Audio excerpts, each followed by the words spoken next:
Robert Williams adjusted his worn baseball cap as he carried his 7-year-old son Timothy through the sliding glass doors of Memorial Children's Hospital. The fluorescent lights felt harsh against his tired eyes and he could smell that familiar hospital scent of disinfectant mixed with something he couldn't quite name.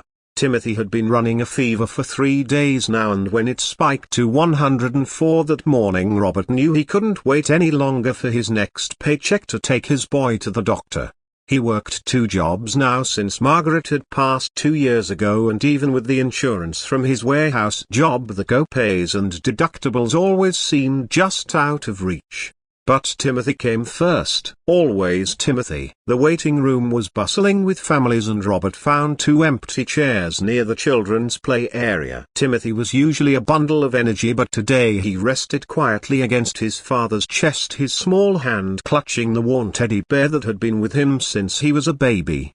"Daddy," Timothy whispered, his voice hoarse from the fever. "When will I feel better?" "Soon, buddy," Robert said softly, stroking his son's damp hair. "The doctors here are real good at helping little boys feel better." As they waited, Robert watched the people around them. There were mothers with toddlers who had scraped knees and fathers pacing with crying babies. There were grandparents holding hands while they waited for news about their grandchildren. It reminded him of something his own father used to say about how we're all just trying to do our best with the hand we're dealt. After what felt like hours, a nurse called Timothy's name. She was a kind woman, probably about Robert's age, with gentle eyes behind wire-rimmed glasses. "Hello there, Timothy," she said, kneeling down to his level. "My name is Sarah and I'm going to help you feel all better." She led them down a hallway lined with colorful murals of animals and rainbows. The examination room was small but bright, with cartoon characters painted on the walls. "Now Timothy," Nurse Sarah said as she took his temperature, "can you tell me what's been bothering you?" Timothy looked up at his father, who nodded encouragingly. "My head hurts and I'm really hot," Timothy said in his small voice. "And sometimes my tummy feels funny." Nurse Sarah made notes on her clipboard and told them that Dr. Martinez would be in shortly. When she left, Robert pulled his chair closer to the examination table where Timothy was sitting. "You know, buddy," Robert said, taking his son's small hand in his calloused one, "your mama used to bring you to hospitals like this when you were real little."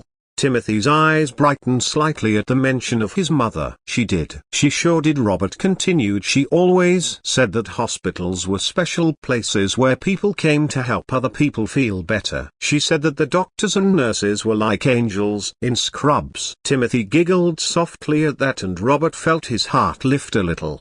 Dr. Martinez arrived a few minutes later. She was a young woman with kind eyes and a warm smile who immediately put Timothy at ease by asking him about his teddy bear. After examining Timothy thoroughly, she explained to Robert that his son had a bad case of strep throat and would need antibiotics. "The good news is that he'll start feeling better within a day or 2 of starting the medication," she said. "The not so good news is that strep can be pretty stubborn, so you'll want to make sure he takes the full course of antibiotics even after he starts feeling better."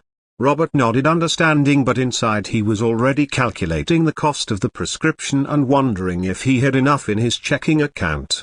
As if reading his thoughts, Dr. Martinez mentioned that the hospital had a pharmacy assistance program that could help with medication costs. "Just stop by the financial assistance office on your way out," she said gently. "They're really good at working with families to make sure kids get what they need."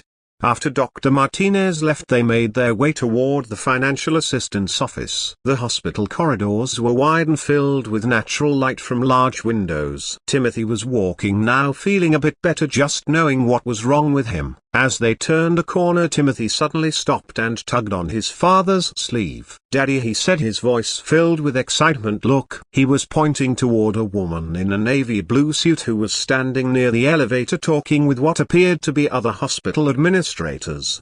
She had graying brown hair pulled back in a neat bun and wore pearl earrings that caught the light. "That's Mommy," Timothy said with absolute certainty. Robert felt his breath catch in his throat. The woman Timothy was pointing to looked nothing like Margaret. Margaret had been blonde with bright blue eyes and a laugh that could fill a room. This woman was older, more reserved looking, clearly someone important given the way the other staff members were listening intently to what she was saying.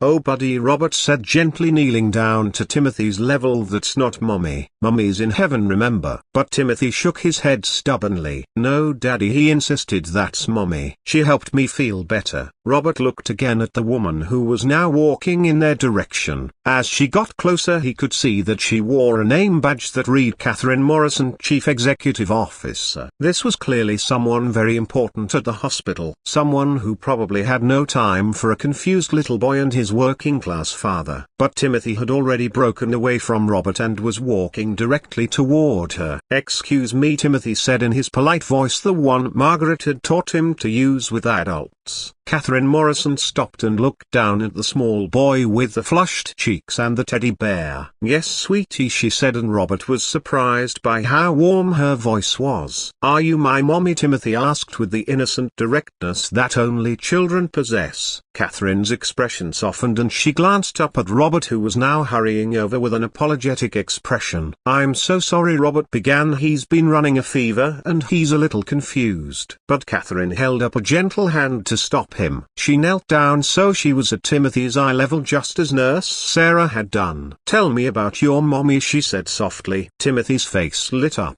"She was the most beautiful mommy in the whole world," he said, "and she always made me feel better when I was sick. She would sing to me and tell me stories, and she smelled like flowers." Catherine listened intently, nodding at each detail. "She sounds like a wonderful mommy," she said. "And you know what?" "What?" Timothy asked. "I think your mommy sent me here today to make sure you get all better." She looked up at Robert. "Would that be okay with your daddy?" Robert felt something tight in his chest begin to loosen. This important woman, this CEO, was taking time to talk to his confused little boy with such kindness. "That would be very okay," he managed to say. Catherine stood up and extended her hand to Robert. "I'm Catherine Morrison," she said, "and you must be Timothy's dad." "Robert Williams," he replied, shaking her hand, "and I really am sorry about the confusion." "Don't apologize," Catherine said firmly. "Children sometimes see things we adults miss." She turned back to Timothy. "Now young man, I understand you're not feeling well." "That's right," Timothy said importantly, "I have strep throat." "Well," Catherine said with mock seriousness, "strep throat is definitely something we need to take care of. How about I make sure you get the very best medicine and that your daddy doesn't have to worry about anything except helping you feel better." She caught the eye of a nearby administrator. "James," she called, "could you please make sure that Timothy Williams gets enrolled in our family assistance program? And I want you to personally ensure that his prescription is filled at no charge." "Of course, Ms. Morrison," James replied immediately. Catherine turned back to Timothy. "Now," she said, "while your daddy takes care of the paperwork, would you like to see something special?" Timothy nodded eagerly. She led them to a large window that overlooked the hospital's healing garden. Below they could see families walking among flower beds and sitting on benches under shade trees. There was a small playground where children who were feeling well enough could play while their parents watched. "You see that garden?" Catherine said. "Every flower down there was planted by someone who wanted to help sick children feel better, just like your mommy would have wanted." Timothy pressed his small face against the glass. "It's beautiful," he whispered. "When I get better, can I play down there?" "I hope so," Catherine said. "And Timothy," she added gently, "I want you to remember something." "What?" "Your mommy might not be here in the way you remember, but her love is still with you. Every time someone is kind to you, every time you feel better, every time your daddy takes care of you, that's your mommy's love still working in the world."